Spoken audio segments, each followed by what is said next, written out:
Makasih Yang Mulia. Sebelum menanyakan, saya ingin mengklarifikasi ucapan Saudara Lutfi Yazid. Bisa dikontra dengan pertanyaan, mungkin dikantarkan Yang Mulia. dari angle yang lain. Ya.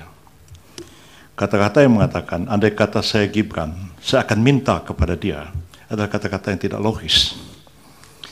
Andai kata saya Gibran, saya akan bersikap seperti ini, itu baru logis.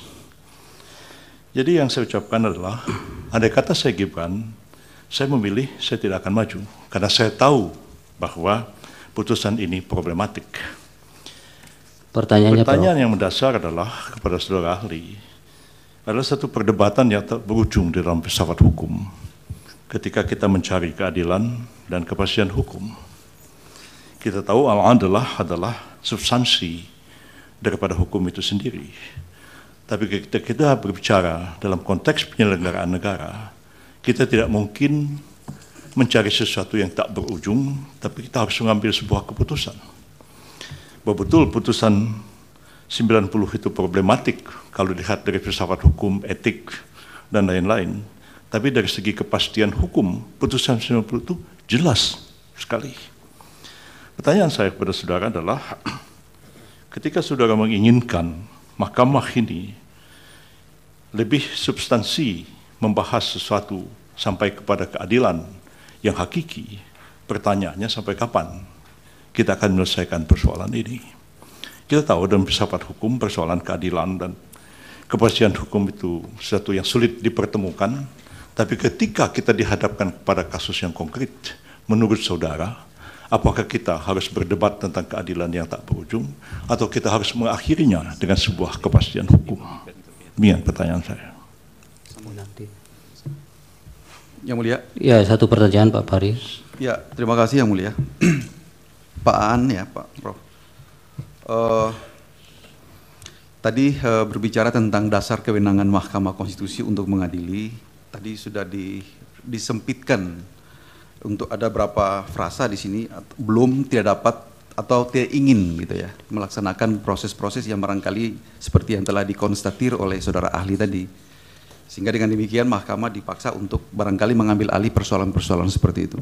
Tadi menarik yang disampaikan oleh saudara ahli, sepanjang menyangkut dengan bagaimana mengalirkan atau mengimplementir ketentuan pasal 22E, pemilu dilaksanakan dengan cara langsung, umum, bebas, rahasia, jujur, dan adil. Pasal 6, pasal 22E ketentuan ayat 6 mengatakan hal-hal yang berkaitan dengan pemilu diatur lebih lanjut dengan undang-undang. Yang ingin saya tanyakan kepada saudara ahli adalah dasar untuk membangun tafsir yang dikemukakan tadi. Tadi juga sudah disampaikan penyelesaian perselisihan umum tentang hasil pemilihan umum, ya, tentang hasil ya. Tentang hasil itu sebenarnya bukan bahasa, bukan norma undang-undang, tapi norma konstitusi. Sebagaimana yang kita jumpai dalam ketentuan pasal 24C ayat 1 tentang hasil. Perdebatan akademik maupun politik juga menunjukkan tentang hasil pada saat itu. Jadi ingin saya tanyakan kepada saudara ahli adalah bangunan argumentasi yang dikemukakan pada hari ini itu didasarkan pada tafsir apa? Apakah original intent ataukah tafsir futuristik yang ingin dibangun untuk dikembangkan dalam persidangan ini? Mohon penjelasan. Terima kasih. Baik, dari Bawaslu. Yang Mulia, untuk ahli pertanyaannya, adagium pemilu adalah predictable in process, unpredictable in result. Semua penyelenggara akan terkait dengan kepastian waktu dan proses yang akan dilakukan. Dengan keterangan ahli tadi, bagaimana kemudian menerapkan proses kepastian hukum ini dalam keadilan. Sedangkan keadilan ada 3 hal yang harus dituju: manfaatan, kepastian, dan akhirnya keadilan. Kata keadilan inilah yang kemudian terdiri atas 2 itu. Bagaimana pendapat ahli? Terima kasih Yang Mulia. Baik, dari Hakim, Pak Arsul Yang Mulia, silakan. Terima kasih Yang Mulia Pak Ketua. Terima kasih untuk keterangan ahli. Saya sedikit saja. Dari apa yang ahli sampaikan dalam paparan tertulis, ahli mendorong agar mahkamah melakukan judicial activism. Itu di satu sisi. Tapi di sisi lain juga ada pikiran-pikiran, pandangan-pandangan bahwa mahkamah juga perlu melakukan judicial restraint.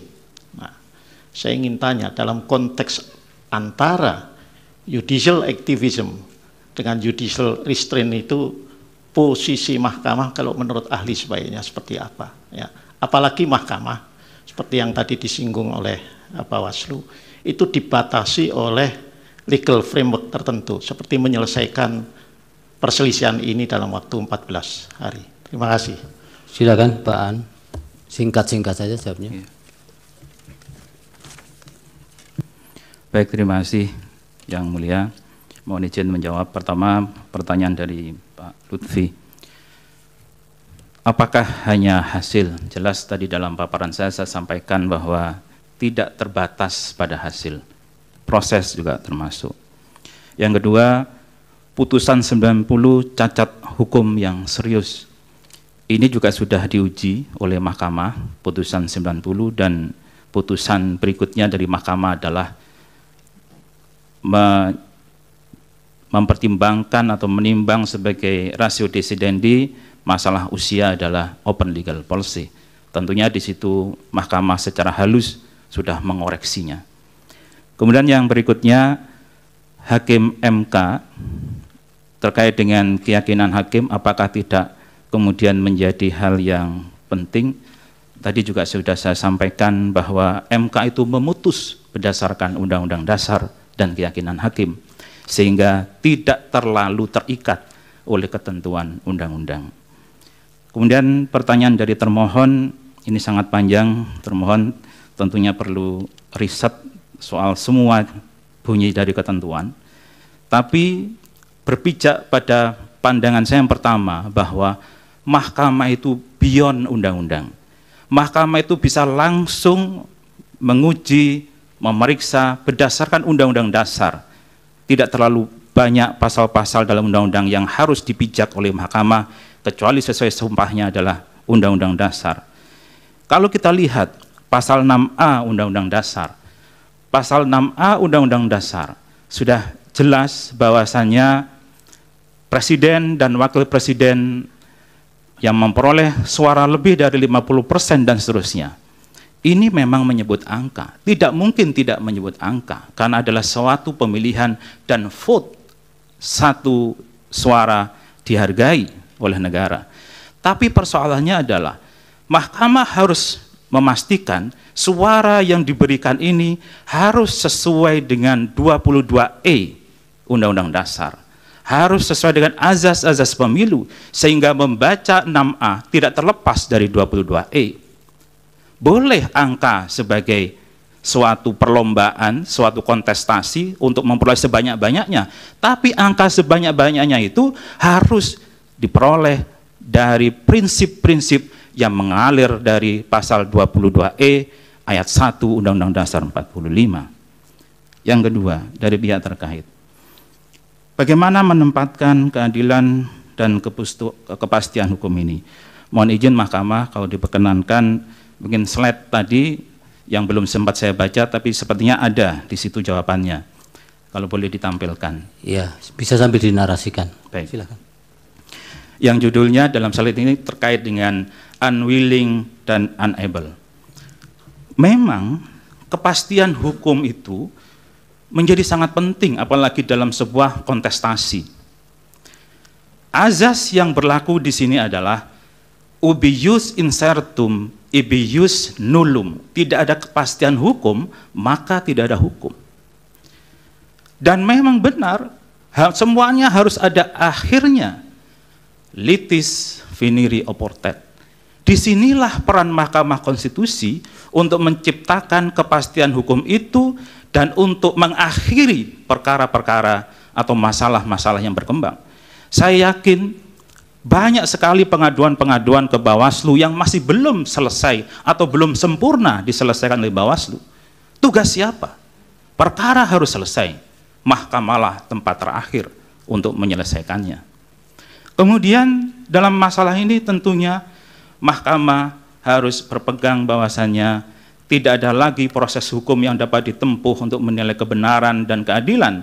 Maka apakah hal semacam itu tidak dapat dibenarkan dan diterima, Mahkamah akan memberikan atau menjustifikasi pelanggaran yang sangat serius dan mencederai konstitusi dan demokrasi.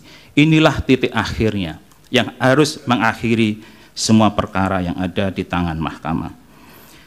Yang lebih lanjut dari Pak Faris bahwa dasar wewenang yang ditanyakan. Mohon slide berikutnya. Di sini saya menulis soal judicial activism. Ini bukan perkara baru. Kita sudah sangat memahami bagaimana Mahkamah Konstitusi Republik Indonesia meletakkan judicial activism mulai 2008 terkait dengan election. Yang ingin saya sampaikan adalah hal-hal yang sebenarnya kosong, vakum di dalam undang-undang dan peraturan perundang-undangan diisi oleh Mahkamah Konstitusi. Mahkamah melakukan tafsir, yaitu apa di sini? Menurut saya adalah living constitution. Mahkamah tidak terbatas pada kata-kata yang ada dalam undang-undang, tapi berdasarkan undang-undang dasar Mahkamah melakukan living constitution. Coba kita kembali kepada sejarah lahirnya Mahkamah ini. Dalam kasus Marbury versus Madison, dalam Supreme Court Amerika. Ya, itu sudah pengetahuan umum yang, baik, yang dari Bawaslu dijawab. Baik. Yang berikutnya soal kepastian waktu, keadilan, bagaimana menempatkannya. Terkait ini ya Mahkamah, semuanya ada constraint waktu. Mahkamah pun dibatasi 14 hari. Tapi dalam waktu 14 hari itulah keadilan harus ditemukan. Ya. Tidak kemudian kita berargumentasi waktunya kurang sehingga keadilan diabaikan. Sehingga konstrain waktu yang diberikan pada Bawaslu dalam penyelesaian, misalnya dalam waktu sebelum 10 hari sejak pemungutan suara sudah harus ada putusan Bawaslu. Kalau tidak akan berguna putusan Bawaslu. Bawaslu tidak bisa memerintahkan PSU misalnya. Ada suatu TPS, bukan di pemakaman tapi di pemukiman. Ternyata pemilihnya adalah orang yang sudah meninggal. Oleh Bawaslu dinyatakan bahwa betul ini ada pelanggaran. Tapi ketika diputus Bawaslu lebih dari 10 hari saat pemungutan, tidak bisa dieksekusi. Seharusnya kan PSU. Nah, ini memang keadilan yang harus diletakkan dalam kepastian hukum. Makanya dalam Undang-Undang Dasar disebutkan bahwa kepastian hukum yang adil. Yang terakhir, mohon izin yang mulia, Pak Dr. Asrul Sani, bagaimana ketika dihadapkan antara judicial activism dengan judicial restraint? Bagaimana posisi Mahkamah Konstitusi? Mahkamah dalam beberapa putusannya memang kadang-kadang mengambil posisi judicial activism, tapi kadang-kadang Mahkamah mengambil posisi judicial restraint. Saya pernah meneliti soal rasio desiden di Mahkamah ini, tapi dari sisi benang merahnya saya melihat Mahkamah Konstitusi berani melakukan judicial activism ketika terjadi tanda kutip kedaulatan hukum. Ada sesuatu yang sangat mendesak di bidang hukum yang mahkamah harus hadir. Misalnya, ada condition intolerable, kondisi yang tidak bisa ditolerir, sehingga kalau mahkamah tidak memutus, maka penyelenggaraan suatu election akan mengalami pertentangan dengan pasal 22E. Itu yang diambil mahkamah di kasus Jawa Timur 2008. Atau juga mahkamah melihat bahwasannya telah terjadi pelanggaran persyaratan. Ada seorang WNA kemudian mencalonkan diri sebagai kepala daerah. Kalau mahkamah tidak hadir, hanya mengandalkan bahwa prosesnya sudah selesai, seharusnya Bawaslu dan KPU menyelesaikan di tingkat bawah, tetapi tidak jalan, mahkamah hadir untuk memutus bahwa diskualifikasi. Tidak mungkin kepala daerah itu warga negara asing. Tidak mungkin kepala daerah itu belum waktu 5 tahun setelah dipidana, kemudian menjadi kepala daerah.